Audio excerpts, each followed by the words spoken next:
Alright, so we're working on a 2000 Infiniti i30. We're putting in a CV axle. So remove and putting in a CV axle. I actually did this yesterday. You don't know it because I didn't do the video for it yesterday. But what I ended up doing is putting the strut in because I had to replace the strut. So check out my other video if you want to replace the strut. It's detailed, springs, everything. But this is actually a video on how to remove and replace the CV axle. So since I was doing the strut, I said, well, hell, since it already came out, let me go ahead and inspect it, make sure that the C-clamp is still in it, and all that good stuff, so that this axle, because this is the main, and this is with limited slip differential, but this is the main CV axle, or the drive axle, so that's going to be turning the car. So you want to make sure this is correct. Alright, so check this out. First thing you want to do, secure the car, put it on jack stands, make sure it's on the frame, okay? Next thing you want to do is you want to go ahead and remove the tie rod, alright? All you got to do, let me show this to you so you won't be messing stuff up. If possible, get one of these. Yeah, that's a rubber. A rubber. So I think some people call it a dead hammer. I don't know. But get that, because what you don't want to do is ruin these threads, alright, when you're banging things out, because you're going to need to do a lot of banging. Remember, this is not a sensitive job, so for those who are sensitive, go ahead and give it to the insensitive people, okay?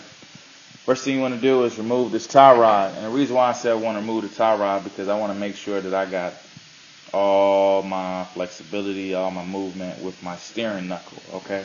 To move that tie rod, there's these,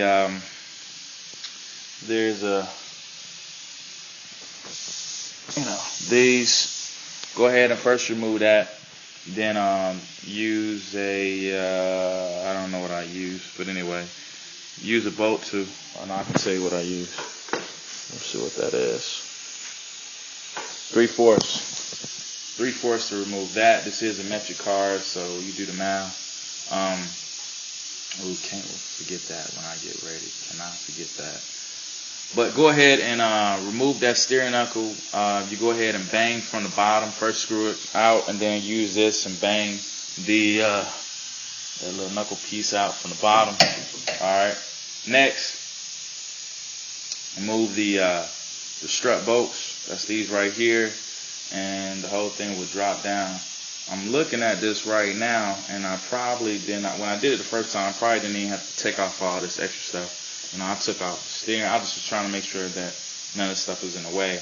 Brakes, all that good stuff. But it looks like that's all you got to do. Now, what I'm going to do now is I'm going to make sure that, you see all that grease I put it in? I'm going to actually just bring this out. I'm going to bring this out, and I'm just going to make sure that C-clamp, there's supposed to be a small C-clamp in the actual CV axle. You want to make sure that that's in there, okay? If it's not in there, that's what's actually keeping the, it's like this little clip. This is called a C-clip, exactly. But that's what's keeping the CV axle in the differential, transmission, whatever you want to call it, okay? So what we're going to do right now is we're going to take the CV axle, just inspect it, even put some more grease on it, okay? And then what we're going to do is we're going to put it back in, and we're going to tighten it up and do everything in reverse order. And then we're going to put the struts in. I just figured I might as well put the strut, I might as well do this while I got the strut, out, so it's not in the way. Alright, so last point we was at was putting the strut in. So as you can see, we put the strut in. We tighten these bolts down, as I said. Don't forget this clip. This is for your caliper. Make sure that clip is in. You don't want your clip swaying around. Also, don't forget your ABS line sensor. Make sure that's hooked up. This all goes to the strut, alright? Which, if you watch the previous video, you see how I took it off. But remember, this is actually about the CV axle. So the CV axle is in. What you want to do is, as we left off, you saw that we were just going to tighten, put the CV axle in, inspect it. We already inspected it. Grease it up. Make sure you grease the spindles. Alright, that's for the inside and the outside here. What we did was we actually just walked away. You always want to walk away from something like this. Make sure you don't miss anything because it's very important. You just don't want any of this stuff malfunctioning, falling off. It's very important. So take your time. So what we're doing here is we're just verifying. So you feel that there's no play in that, so that's good. And then let's see if you hear that. That means that that means that it's connected in a differential and it's not going to be moving. So that's good. Brakes. Remember, we didn't touch anything on these brakes. Now, you probably saw when I first did it that I removed some new cotter pins. Now, because I have a whole bunch of cotter pins, I go with the new cotter pins because I typically mess up the old ones. Alright? Or the ones that I just put in, like I just put in yesterday. And so this is a new cotter pin, and I'm actually putting another new cotter pin right inside here.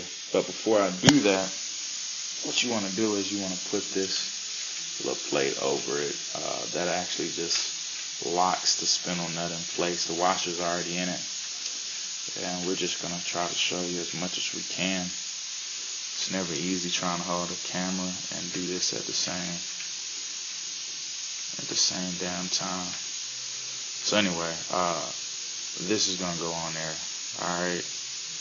And I'm just going to somehow just keep trying to screw it on and it'll work.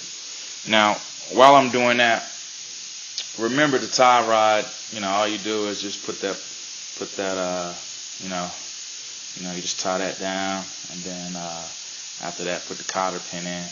You verify everything, make sure everything is good to go.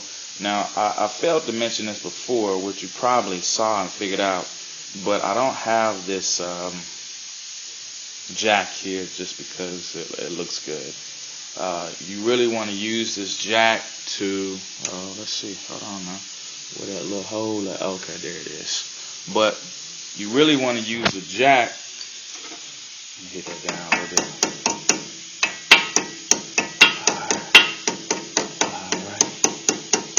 Alright. Make sure that's in there so you can see that hole, because that's where we're going to put our cotter pin. If you can't see the hole or the hole too far, blah, blah, blah, then something's not right. Alright? Like right now.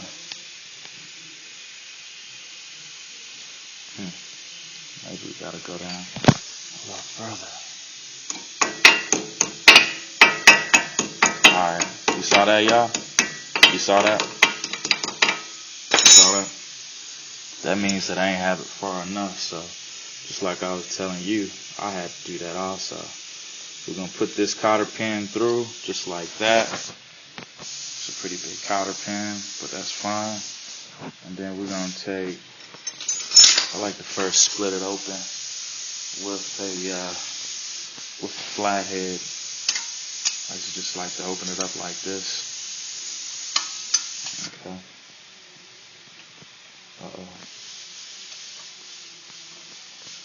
Like to open it up just like that.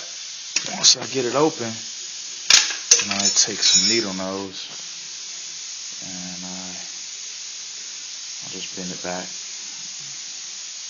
like so. And then what we'll do is we'll do one more hard check. Make sure everything's good. Put the wheels on and it should be good to go. We need to tighten up them struts. We're just gonna go through and make sure everything's tight. Tighten up the struts, make sure everything is good. And then we should be good to go. Have this car back on the road. Remember, the struts was replaced on this car. CV axles, tie rods. I mean, really, I'm not gonna say the whole front end, but partially of it. So that's it. Comment, send me any questions, but subscribe, let me know, and I might go ahead and get a tripod so we can make this thing a lot more better for you who's out there learning, who just Googled this, who just went on YouTube and tried to find how do I put struts on. Now you know. Alright, take it easy. Just gonna put the wheels back on, and that should be it. Double check everything, and we'll be out. Later.